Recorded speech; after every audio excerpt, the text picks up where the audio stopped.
Hey everyone, I'm The Terrain with Server.pro, and Mojang has recently released Snapshot 21W05A for Minecraft Java Edition. This snapshot saw the release of a few new lush cave blocks, but let's not waste any more time and head right into the updates.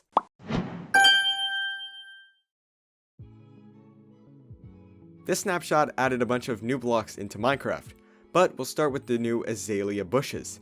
These blocks come in a few varieties: regular azalea leaves, regular azalea, flowering azalea leaves, and flowering azalea. The leaf varieties of these blocks look like other leaves in Minecraft, but the new azalea and flowering azalea blocks both look like mini leaf blocks, with a stem underneath and an overlaid leaf texture. There are also new moss blocks, which can also be found in caves, and look similar to grass blocks, but with the top texture on all of the sides. Also, by placing 2 of these blocks in a crafting table, you can get 3 moss carpet blocks, which act and look similar to regular carpet, but with the new moss texture. New spore blossom blocks have also been added, and they hang on ceilings and add a great contrast to the gray and green atmosphere of caves. Also, particles drip from these blocks, and I can say I'm a huge fan of the pink flower in the middle. New drip leaf blocks have also been added in this snapshot, with a small and big variant. Small drip leaves need moisture, so they will grow on either clay or in water.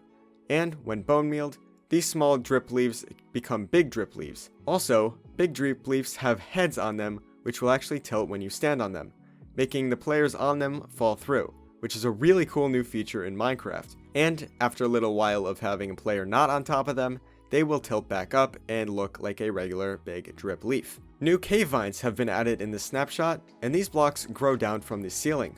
When grown, they have a chance of producing glowberries, which are a natural light source, and a food source which gives you 1 hunger bar per glowberry.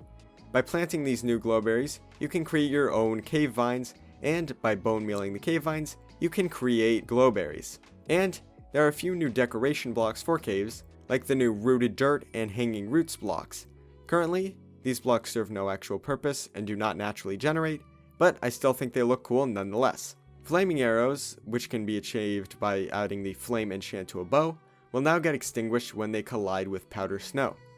And powder snow is now movable with pistons and sticky pistons.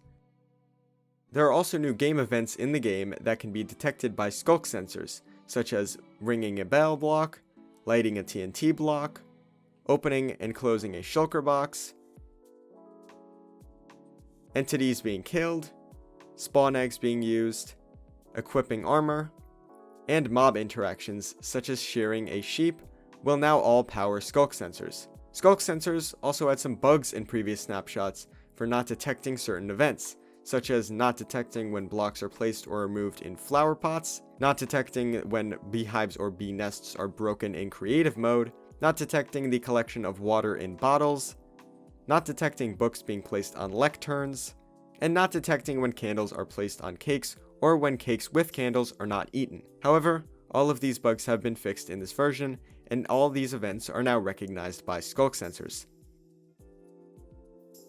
There were a few changes and bug fixes related to mobs in this version. Foxes can now run over powder snow blocks without sinking or freezing, and they do this cool little dance on them. Skeletons now become strays if they are in powder snow for long enough. Drowns in this new snapshot don't drop gold ingots anymore, but instead, they have a small chance to drop copper ingots, thus making copper renewable in this snapshot. Baby cows used to suffocate on stairs in the previous snapshots, but this release has this bug fixed, so now your cows should not die on your staircases. Baby llamas in the previous version also had a bug in which when they stood on carpet and were below a solid block, they would sometimes suffocate. But this snapshot has fixed this issue, so now your llamas can stand peacefully on their carpet blocks without being worried about suffocating. And those are the main changes of Snapshot 21W05A for Minecraft.